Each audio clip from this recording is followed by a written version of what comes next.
Bonjour ou rebonjour à tous. Si on ne s'est pas salué tout à l'heure, et si on ne se connaît pas encore, je m'appelle Alex et je suis le pasteur de cette église. Et je suis prêt à parier que vous faites partie de l'une des deux catégories de personnes suivantes. La première, vous avez tendance à vous trouver indigne. Vous vous sentez généralement faible, petit, misérable, peut-être même sale et coupable. Et si c'est votre cas, il est possible que vous ayez du mal à penser que Dieu ait envie de déployer de grands moyens pour vous sauver, pour vous prendre, pour être avec lui dans son paradis pour toujours. Mais peut-être que vous faites partie de la seconde catégorie. Peut-être que vous avez tendance à vous trouver pas si mal, en fait. Vous êtes bien éduqué, en bonne santé, généralement plutôt satisfait de votre vie, vous payez vos impôts, vous n'avez jamais tué personne, et vous n'êtes généralement pas du tout accablé par des sentiments de honte, de peur ou de culpabilité. Si c'est votre cas, alors il est possible que vous ayez du mal à penser que Dieu ait besoin de déployer de grands moyens pour vous sauver et pour que vous soyez avec lui au paradis pour toujours. Dans les deux cas, voyez-vous, on a tendance à sous-estimer les moyens que Dieu a réellement déployés pour nous sauver. Imaginez que vous soyez un naufragé sur une île déserte et que vous attendiez d'être secouru. Vous pourriez supposer que le secours viendra sous la forme d'un navire qui va s'arrêter à 1 kilomètre au large de l'île et que vous allez devoir rejoindre ce navire à la nage, soit parce que vous vous dites que vous ne méritez pas finalement qu'on vienne vous chercher jusque sur l'île, soit parce que vous vous dites que vous n'avez pas besoin finalement qu'on vienne vous chercher jusque sur l'île. Et moi, tout ce que je voudrais qu'on fasse ce matin, c'est considérer de nouveau, ou peut-être considérer pour la première fois, pour certains d'entre nous, considérer quels sont véritablement les moyens que Dieu a déployés pour venir à notre secours, nous, les humains. Et je voudrais qu'on soit émerveillés par la grandeur et le caractère complet et suffisant de ces moyens. Parce que je suis persuadé que notre émerveillement devant ce que Dieu a fait pour nous prendre, pour être avec lui pour toujours, c'est la clé. La clé d'une vie transformée, la clé d'une paix durable, c'est la clé de la joie dans la marche chrétienne.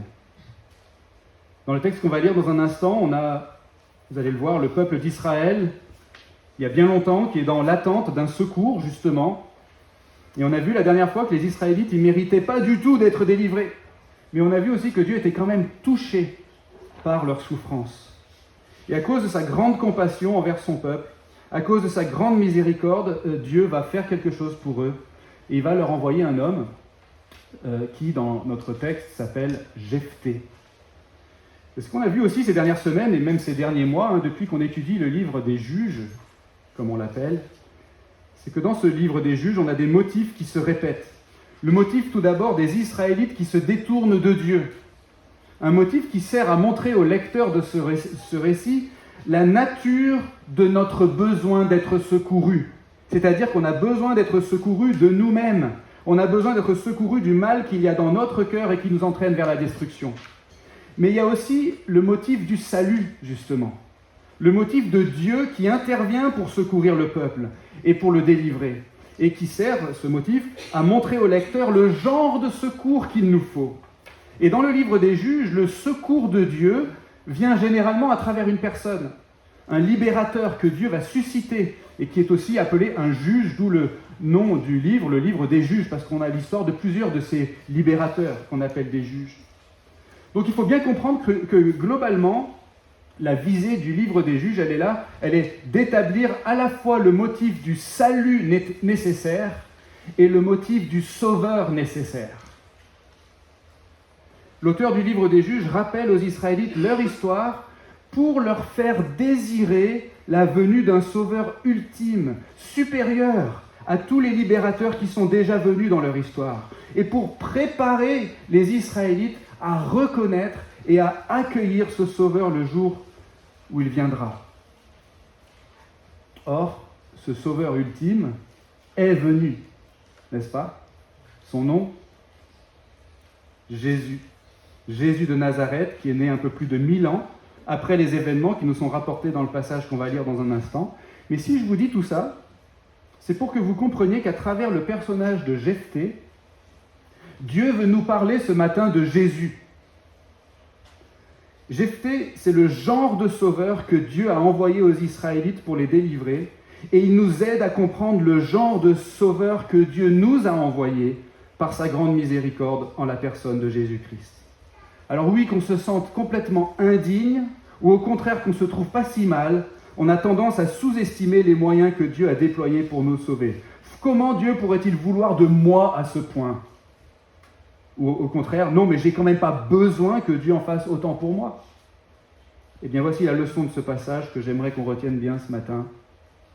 C'est que Dieu a envoyé le Sauveur parfait pour nous sauver parfaitement. Il a franchi toute la distance pour nous et il s'est chargé de tout pour qu'on puisse être avec Dieu au paradis pour toujours. Alors lisons le texte pour voir en quoi l'histoire de Jephthé nous parle en fait du merveilleux Sauveur Jésus-Christ. On est dans le livre des Juges au chapitre 11. Et juste pour rajouter quelques éléments de contexte, je vais commencer à lire 2 versets avant le chapitre 11. La fin du verset 16 du chapitre 10. L'Éternel fut touché des maux d'Israël. Les Ammonites se groupèrent et campèrent en Galade, et les Israélites se rassemblèrent et campèrent à Mitzpa. Le peuple, les princes de Galade, se dirent les uns aux autres, « Quel est l'homme qui commencera l'attaque contre les Ammonites ? Il sera chef de tous les habitants de Galade. » Chapitre 11. Jephthé, le Galadite, était un vaillant guerrier. Il était fils d'une femme prostituée, et c'est Galade qui avait engendré Jephthé. La femme de Galade lui enfanta des fils, et les fils de cette femme, devenus grands, chassèrent Jephthé, et lui dirent « Tu n'hériteras pas dans la maison de notre père, car tu es le fils d'une autre femme. » Et Jephthé prit la fuite, loin de ses frères, et habita dans le pays de Tob. Les hommes de rien se rassemblèrent auprès de Jephthé, ils faisaient campagne avec lui. Quelque temps après, les Ammonites firent la guerre à Israël. Et comme les Ammonites faisaient la guerre à Israël, les anciens de Galade allèrent chercher Jephthé au pays de Tob. Ils dirent à Jephthé, « Viens, tu seras notre capitaine, et nous combattrons les Ammonites. » Jephthé répondit aux anciens de Galade, « N'avez-vous pas eu de la haine pour moi, et ne m'avez-vous pas chassé de la maison de mon père ? Pourquoi venez-vous à moi maintenant que vous êtes dans la détresse ?» Les anciens de Galade dirent à Jephthé, « C'est bien pour cela que nous revenons vers toi maintenant, afin que tu marches avec nous, que tu combattes les Ammonites, et que tu sois notre chef, celui de tous les habitants de Galade. » Jephthé répondit aux anciens de Galade, « Si vous me ramenez pour combattre les Ammonites, et que l'Éternel les livre devant moi, c'est bien moi qui serai votre chef. » Les anciens de Galade dirent à Jephthé, « L'Éternel nous entendra les uns et les autres si nous n'agissons pas selon ta parole. » Et Jephthé partit avec les anciens de Galade. Le peuple le mit à sa tête comme chef et capitaine, et Jephthé répéta devant l'Éternel, à Mitzpa, toutes les paroles qu'il avait prononcées. Jephthé envoya des messagers au roi des Ammonites pour lui dire, « Que veux-tu de moi pour venir contre moi faire la guerre à mon pays ?» Le roi des Ammonites répondit aux messagers de Jephthé, « C'est qu'Israël, quand il est monté d'Égypte, a pris mon pays, depuis l'Arnon jusqu'au Yabok et au Jourdain. Rends-le maintenant pacifiquement. » Jephthé envoya de nouveau des messagers au roi des Ammonites pour lui dire, « Ainsi parle Jephthé. Israël n'a pas pris le pays de Moab, ni le pays des Ammonites. En effet, lorsqu'Israël est monté d'Égypte, il a marché dans le désert jusqu'à la mer des Joncs, et il est arrivé à Kadesh. Alors Israël envoya des messagers au roi d'Édom pour lui dire, « Laisse-moi passer par ton pays. » Mais le roi d'Édom ne voulut rien entendre. Il en envoya aussi au roi de Moab, qui refusa.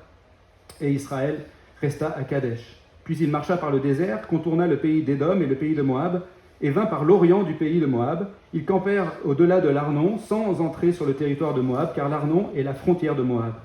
Israël envoya des messagers à Sihon, roi des Amoréens, roi de Heshbon, et Israël lui dit, « Laisse-nous passer par ton pays jusqu'à l'endroit où nous allons. » Mais Sihon n'eut pas assez confiance en Israël pour le laisser passer sur son territoire. Sihon rassembla tout son peuple, campa à Yahatz et combattit Israël. L'Éternel, le Dieu d'Israël, livra Sihon et tout son peuple entre les mains d'Israël qui les battit. Israël prit possession de tout le pays des Amoréens établis dans ce pays. Ils prirent possession de tout le territoire des Amoréens, depuis l'Arnon jusqu'au Yabok, et depuis le désert jusqu'au Jourdain. Et maintenant que l'Éternel, le Dieu d'Israël, a dépossédé les Amoréens devant son peuple d'Israël, à ton tour le déposséderais-tu ? Ce que ton Dieu Kémosh te donne à posséder, ne le posséderais-tu pas ? Et tout ce que l'Éternel, notre Dieu, a mis en notre possession devant nous, nous ne le posséderions pas ? Vaux-tu donc mieux que Balak, fils de Tsippor, roi de Moab ? A-t-il pu contester avec Israël ? Ou a-t-il pu lui faire la guerre ? Voilà 300 ans qu'Israël habite à Heshbon et ses dépendances, à Aroër et ses dépendances, et dans toutes les villes qui sont sur les bords de l'Arnon. Pourquoi ne les avez-vous pas libérés pendant ce temps-là ? Ce n'est pas moi qui ai péché contre toi, c'est toi qui agis mal avec moi en me faisant la guerre. Que l'Éternel, le juge, soit aujourd'hui juge entre les Israélites et les Ammonites. Le roi des Ammonites n'écouta pas les paroles que Jephthé lui fit dire. L'esprit de l'Éternel fut sur Jephthé, qui traversa Galad et Manassé. Il passa à Mitzpa de Galad, et de Mitzpa de Galad, il passa jusque chez les Ammonites. Et on s'arrête là pour la lecture pour aujourd'hui. Je vous invite à prier. Seigneur, merci pour ta parole. En lisant un texte comme ça, on a du mal à voir tout de suite quelle pertinence il pourrait avoir pour notre vie aujourd'hui. Pourtant, tu l'as inspiré, ce texte, et tu le destines à notre instruction et notre édification. Permets, s'il te plaît, que par la puissance de ton Saint-Esprit, nous puissions recevoir de ta part tout ce que tu veux nous dire, et qu'on puisse le mettre en pratique pour que notre vie en soit transformée à ta gloire. Au nom de Jésus, nous prions. Amen.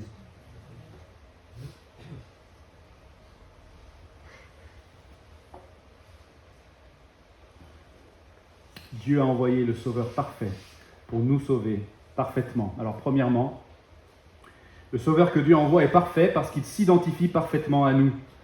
Regardons ce qui se passe dans le texte au début de ce passage, versets 1 à 3. On a d'abord un genre de petit prologue qui nous raconte les origines de Jephthé. Alors on sait que Jephthé, c'est le gars qui va délivrer les Israélites, puisque par un effet de style, le verset 1 arrive comme la réponse à la question qui est posée au verset précédent. Et qui c'est qui va aller combattre? Il sera notre chef. Jephthé, le Galadite, était un vaillant guerrier. Mais ce petit prologue nous apprend des choses étonnantes sur Jephthé. Il est le fils d'une prostituée, un fils illégitime donc. Et pour cette raison, il a été chassé de la maison de son père par ses frères. Et il s'est retrouvé dans une autre contrée avec des hommes de rien, comme dit le texte, qui se sont rassemblés autour de lui.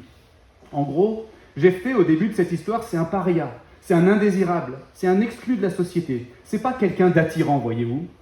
En fait, Jephthé devrait même nous faire penser à quelqu'un d'autre à ce stade de l'histoire.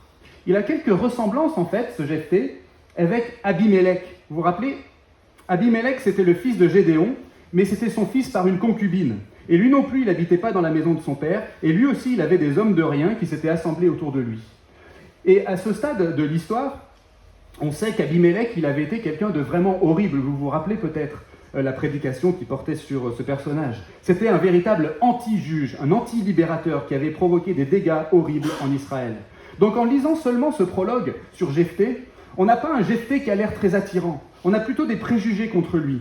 Mais c'est important pour l'auteur, à ce stade du récit, d'établir cette réalité, parce qu'il veut justement qu'on comprenne que Jephthé, le juge, le libérateur, il n'est pas issu des grandes écoles.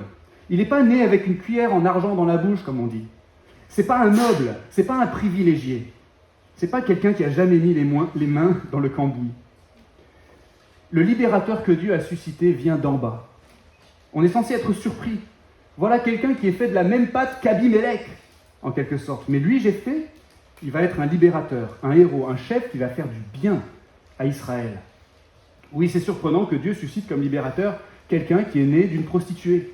C'est surprenant, mais c'est rassurant aussi, parce que ça veut dire que ce libérateur, il ressemble au plus petit et au plus faible d'entre nous.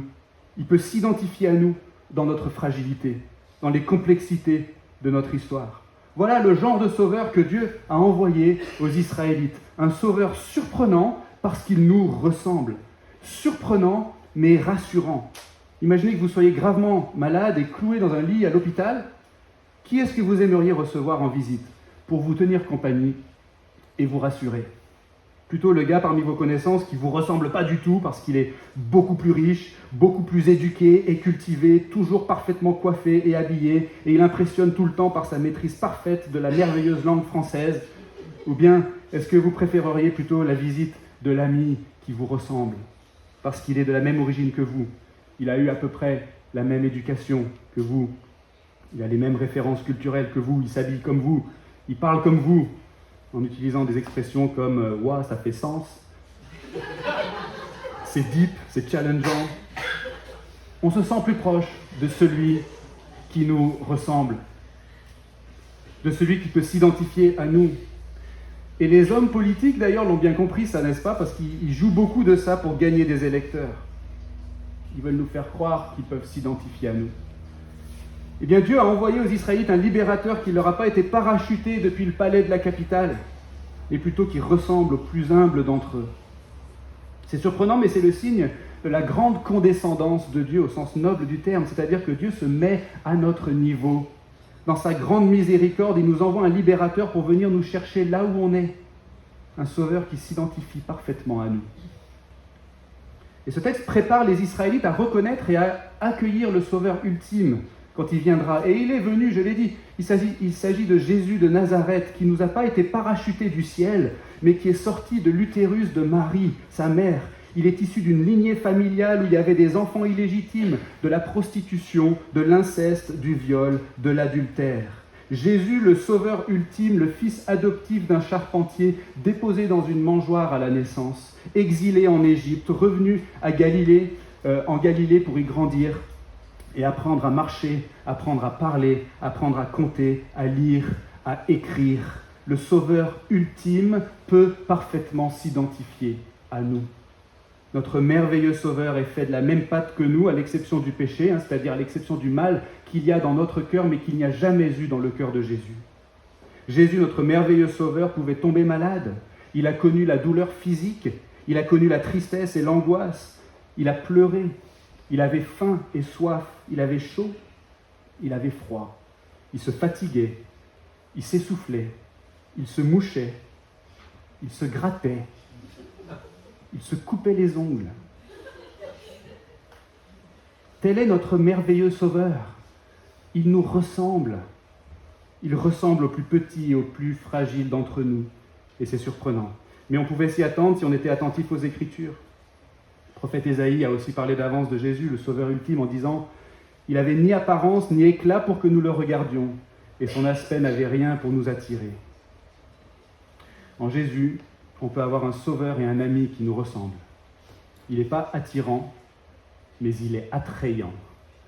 Il n'est pas venu dans une gloire éclatante, et c'est pour ça qu'on se sent bien auprès de lui. Mais ce n'est pas tout. Deuxièmement, le sauveur que Dieu envoie est parfait parce qu'il nous représente parfaitement Dieu. Revenons au texte, regarde la suite à partir du verset 4. Verset 4 à 11, ce qui se passe maintenant, après ce petit prologue, c'est que l'auteur nous raconte que les Ammonites attaquent les Israélites et que les Israélites, ou plus précisément les responsables de la région de Galade, qui est à l'est du Jourdain, donc en fait c'est la zone qui est vraiment la zone tampon avec les nations voisines, qui sont de l'autre côté du Jourdain donc, eh bien ces Israélites sont si désespérés qu'ils vont supplier Jephthé de revenir dans la région pour mener la résistance. Mais là il va se passer un truc intéressant, c'est que Jephthé va leur rappeler comment ils l'ont traité avant. Ah oui, alors comme ça, vous me chassez de la région et maintenant vous voulez que je revienne pour vous aider. Et les anciens de Galade lui confirment, oui, Jephthé, c'est bien ça. On veut que tu nous délivres et on fera même de toi notre chef. Ils sont désespérés. En fait, on est censé reconnaître là, chez les anciens de Galade, la même attitude que celle qu'on avait vue chez les Israélites au chapitre précédent, vous vous rappelez ?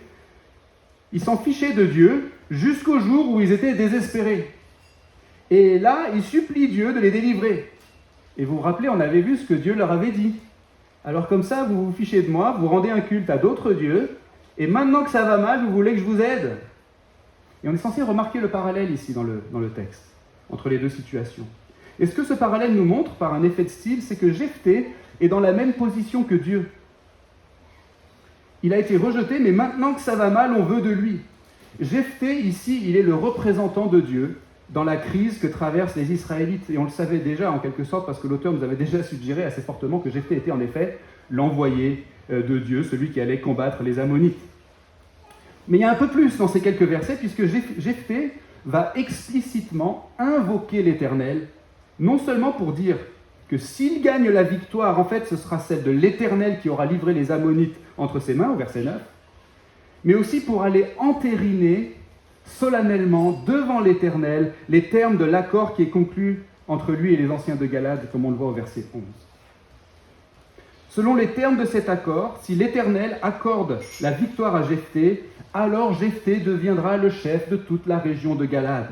Autrement dit, si l'Éternel accorde la victoire à Jephthé, l'Éternel accordera un chef à Galade, le chef qu'il aura lui-même choisi. Vous suivez ? Ce qui se passe tout simplement ici, c'est qu'en allant chercher Jephthé pour qu'il les sauve, les Israélites vont recevoir plus que simplement une victoire militaire. Ils vont être remis dans une certaine relation avec Dieu et ils vont être placés sous la gouvernance de celui que Dieu a choisi. Et le texte nous montre que c'est ça le genre de sauveur que Dieu veut envoyer à son peuple dans sa grande miséricorde. Un sauveur qui fait plus pour nous que simplement satisfaire nos désirs ou nos besoins immédiats. Imaginez que vous soyez au chômage et que vous ayez besoin d'argent. Et un jour, on vous propose un travail. Alors vous, tout ce qui vous intéresse à ce stade, c'est gagner un peu d'argent pour pouvoir payer votre loyer et vos courses. Alors vous sautez sur l'occasion. Tout est bon pour gagner un peu de sous. Mais imaginez qu'une fois que vous avez signé le contrat et que vous commencez à travailler, vous découvrez que le patron est un gars génial et que les conditions de travail sont absolument merveilleuses et que votre travail a un sens qui vous satisfait profondément. Je pense que vous seriez super content d'avoir tout ça en plus des sous. Vous voyez ce que je veux dire? Eh bien, dans notre texte, ici, on a Jephthé qui est sollicité à la base seulement pour combattre les Ammonites. Mais en réalité, il représente beaucoup plus que ça. On voit que Jephthé, il a conscience d'être là, lui, de la part de Dieu. Il a conscience d'être au service de Dieu. Et il veut faire la volonté de Dieu au profit du peuple, un peu comme un médiateur. Il propose plus aux habitants de Galade que seulement une victoire militaire. Il leur propose une relation avec Dieu et une gouvernance du pays de la part de Dieu. Le genre de sauveur que Dieu envoie, c'est quelqu'un qui fait ça. C'est quelqu'un qui ne vient pas simplement nous rendre service ou nous tirer d'un mauvais pas. Mais c'est quelqu'un qui vient satisfaire nos besoins les plus fondamentaux, qui sont d'être reconnectés avec Dieu et d'être placés sous sa conduite bienveillante. Et je me demande si on a tous conscience de ça ce matin. Est-ce qu'on a conscience que notre besoin le plus pressant dans la vie, ce n'est pas le besoin d'un travail, ce n'est pas le besoin d'argent, ce n'est pas le besoin d'être en bonne santé, ce n'est même pas le besoin de préserver la planète ou d'abolir les guerres. Notre besoin le plus pressant, c'est d'être réconcilié avec Dieu. Tous nos autres besoins, tous nos autres désirs, toutes nos souffrances et nos frustrations ici-bas sur la terre ne sont que momentanés. La relation qu'on a avec Dieu ou qu'on n'a pas avec Dieu, ça, c'est ce qui va durer pour toujours. Et c'est maintenant le moment, tant qu'on est vivant sur la terre, de s'assurer qu'on est réconcilié avec Dieu.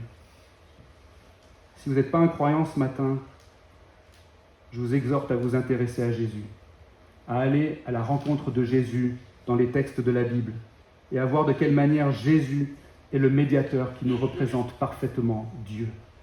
Jésus est le sauveur ultime qui rétablit notre relation avec Dieu et qui vient régner dans notre vie pour notre plus grand bien. Alors comment est-ce qu'il fait ça? Regardons la suite.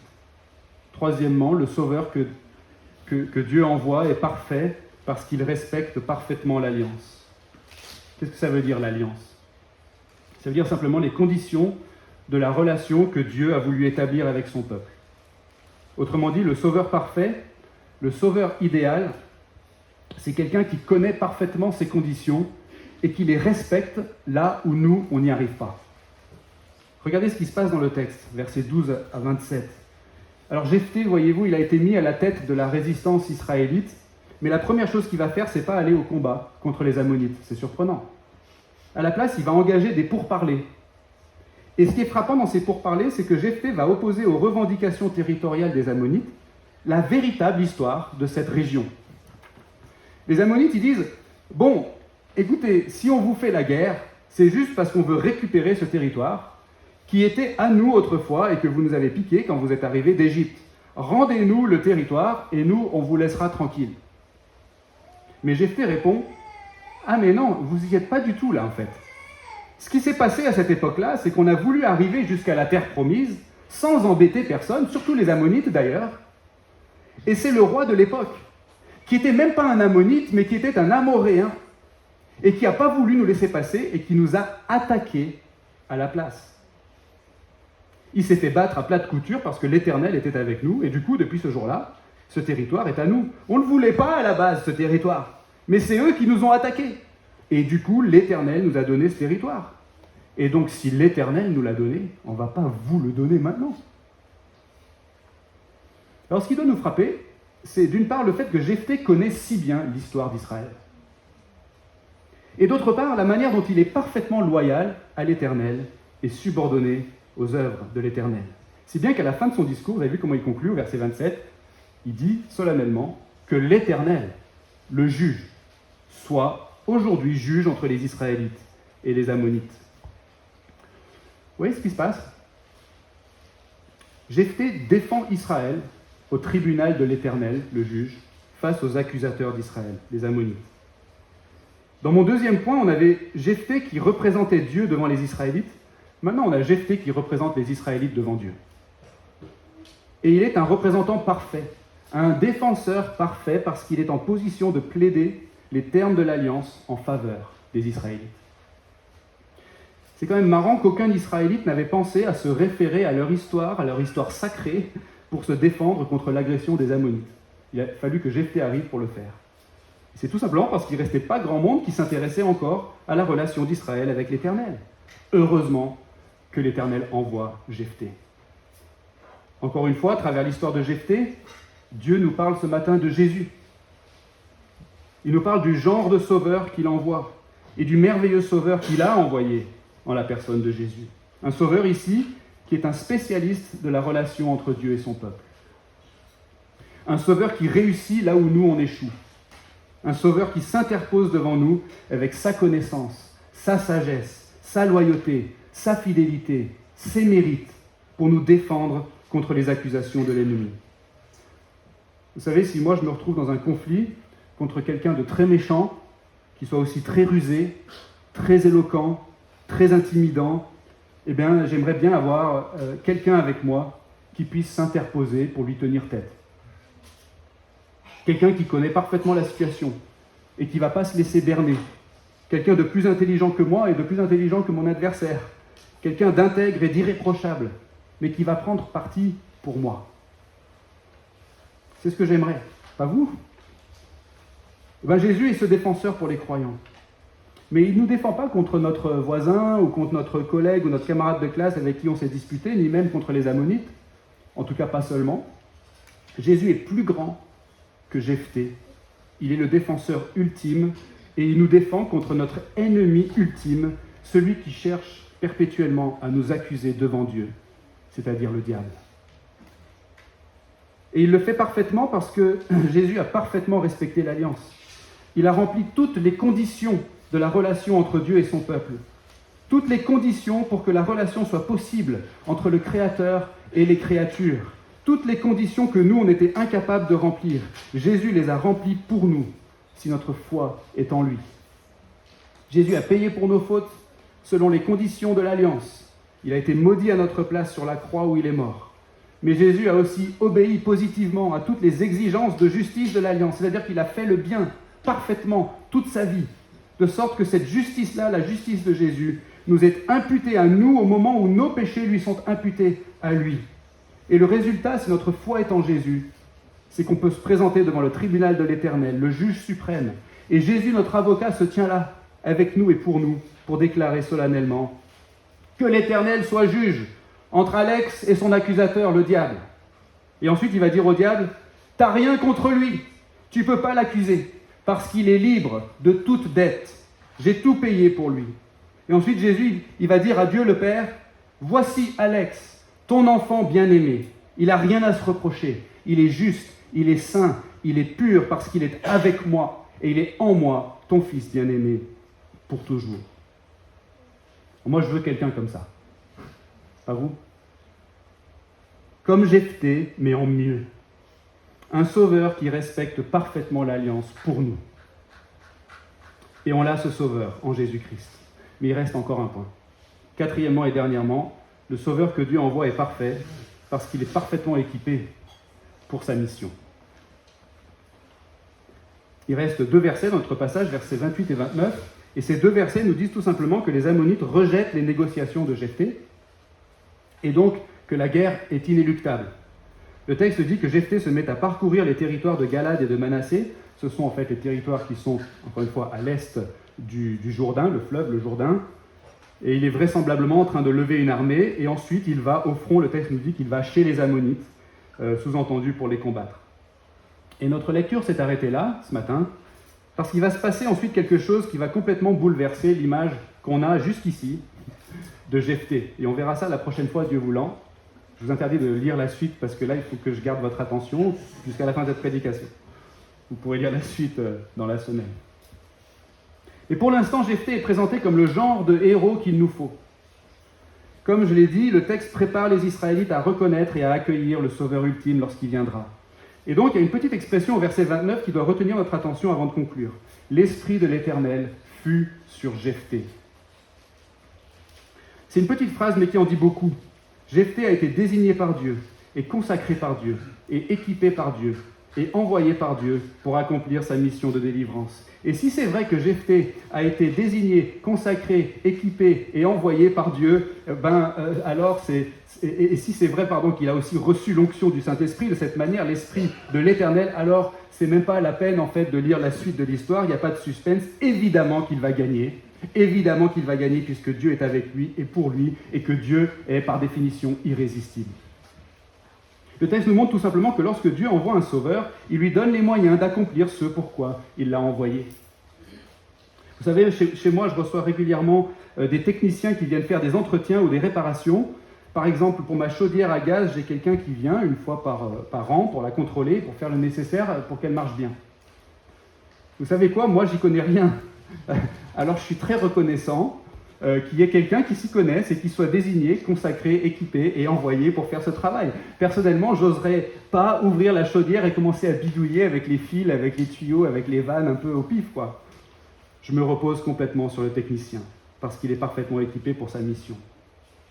Et Dieu a parfaitement équipé Jephthé pour sa mission, en lui accordant l'onction de son esprit. Et en effet, Jephthé va ratatiner les Ammonites, comme on le verra la prochaine fois. Il va obtenir une grande délivrance pour Israël. C'est le genre de sauveur que Dieu suscite pour son peuple, vous comprenez? Écoutez bien, le sauveur ultime, Jésus-Christ, quand il est venu plus de 1000 ans plus tard, vers le début de son ministère, il était encore à Nazareth, où il avait grandi.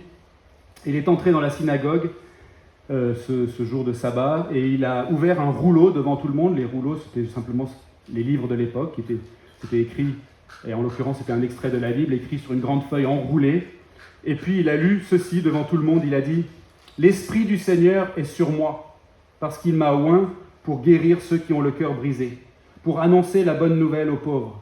Il m'a envoyé pour proclamer aux captifs la délivrance et aux aveugles le recouvrement de la vue, pour renvoyer libres les opprimés, pour proclamer une année de grâce du Seigneur. » Puis il roula le livre, le rendit au serviteur et s'assit. Les yeux de tous dans la synagogue étaient fixés sur lui. Moi, j'ai envie de quelqu'un comme ça qui va s'occuper de moi. Et il va s'occuper de moi si je me repose sur lui. Jésus est parfaitement équipé pour accomplir sa mission, qui consiste à nous délivrer du mal et de la mort, et à nous amener avec lui jusque dans le paradis de Dieu, pour être avec lui pour toujours. On peut compter sur lui pour le faire, parce que l'Esprit de l'Éternel est sur lui, et il est mort pour ça, et il est ressuscité pour ça, et il est monté au ciel pour ça. Et cet Esprit de l'Éternel, il l'a aussi déversé dans le cœur de tous ceux qui se confient en lui, afin de les attacher à lui-même par un lien indestructible. Alors qu'est-ce qu'on disait en introduction? On se disait qu'il y avait deux catégories de personnes. Les premières, qui ont tendance à se trouver trop indignes, trop sales, trop coupables, pour que Dieu puisse avoir envie de déployer de grands moyens pour les sauver et les prendre pour être avec lui pour toujours. Les autres, qui ont tendance à se trouver pas si mal, finalement, et qui ont du mal à croire qu'elles ont besoin que Dieu déploie de grands moyens pour les sauver. Dans les deux cas, mes amis, on est en train de sous-estimer les moyens que Dieu a déployés pour venir à notre secours, à nous, les humains. Je vous rappelle que le contexte de notre passage, c'était le peuple d'Israël qui avait vraiment touché le fond. Ils avaient rejeté Dieu. Ils rendaient un culte à n'importe qui et à n'importe quoi, sauf à l'Éternel. Dieu avait prononcé leur condamnation, mais même ça, ils s'en fichaient un peu. Vous voyez, ils étaient extrêmement coupables, extrêmement sales et indignes, et en même temps, ils s'en rendaient même pas compte. Ils ne s'imaginaient pas qu'ils avaient besoin d'autre chose que simplement une petite victoire militaire pour les soulager de l'oppression de leurs ennemis. Vous voyez, les Israélites, dans le contexte de notre passage, ils sont endurcis, ils sont indifférents, ils sont égocentriques. Et pourtant, comme on l'a vu la dernière fois, l'Éternel est touché par leur souffrance. Et dans sa grande miséricorde, il leur envoie Jephthé dans notre texte, un sauveur qui peut s'identifier aux plus humbles d'entre eux, un sauveur qui va leur représenter Dieu, un sauveur qui respecte l'alliance à leur place, un sauveur qui est parfaitement équipé pour accomplir sa mission de délivrance. En Jephthé, on voit le genre de salut et le genre de sauveur dont les Israélites ont réellement besoin. Et on voit le genre de salut et le genre de sauveur que l'Éternel a envie de leur accorder dans sa grande compassion. Mais surtout à travers Jephthé, Dieu nous parle de Jésus. Jésus est le Jephthé ultime qui fait tout ça, mais parfaitement. Il s'identifie parfaitement à nous. Il nous représente parfaitement Dieu et nous relie parfaitement à lui. Il respecte parfaitement l'alliance pour nous et il est parfaitement équipé pour sa mission. Bref, comme on l'a dit, Dieu nous a envoyé le Sauveur parfait pour nous sauver parfaitement. Il a franchi toute la distance pour nous et il s'est chargé de tout pour qu'on puisse être avec Dieu au paradis pour toujours. En pratique, ça veut dire qu'il est impossible de tomber si bas que Jésus ne peut pas nous chercher et nous relever. Si aujourd'hui vous vous sentez indigne, sale et coupable, prenez courage. Jésus est un merveilleux sauveur, le sauveur ultime, et il a envie de vous sauver, même si vous avez touché le fond. Non seulement il en a envie, mais il en est capable, et il le fera si vous vous reposez simplement sur lui. Si au contraire vous n'avez pas l'impression d'avoir tellement besoin de Jésus que ça, je vous exhorte à identifier les choses dans votre vie sur lesquelles vous appuyez votre assurance. Est-ce que c'est le travail, l'argent, le sport, la santé, la famille, les bonnes actions, l'activisme, la philosophie, les rites religieux ? Aucune de ces choses ne peut vous délivrer du mal qu'il y a dans votre cœur et de la mort qui viendra un jour. Seul Jésus peut faire ça. Et il ne vous demande pas de nager 1 kilomètre pour rejoindre le navire. Il vient vous chercher là où vous êtes. N'essayez même pas de franchir la distance vous-même. Vous allez vous épuiser et vous allez échouer à la fin. Reconnaissez que ce dont vous avez besoin, c'est que Jésus le fasse pour vous et qu'il fasse tout pour vous. Et il a tout fait pour vous, si vous placez votre confiance en lui. Je l'ai déjà dit et je le répète, le but du livre des Juges, finalement, c'est qu'on se regarde dans le miroir et qu'on fuit vers Jésus-Christ. On a besoin de se regarder soi-même et de prendre peur.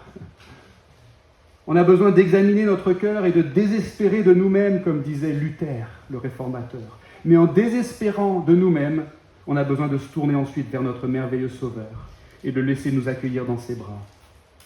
Puissions-nous demeurer dans l'émerveillement devant les moyens grandioses et parfaitement complets et suffisants que Dieu a déployés par Jésus-Christ pour nous sauver et nous prendre pour être avec lui pour toujours. Amen. Prions. Seigneur, merci pour ta parole. Je te prie de l'appliquer avec puissance et efficacité à notre vie, pour ta gloire.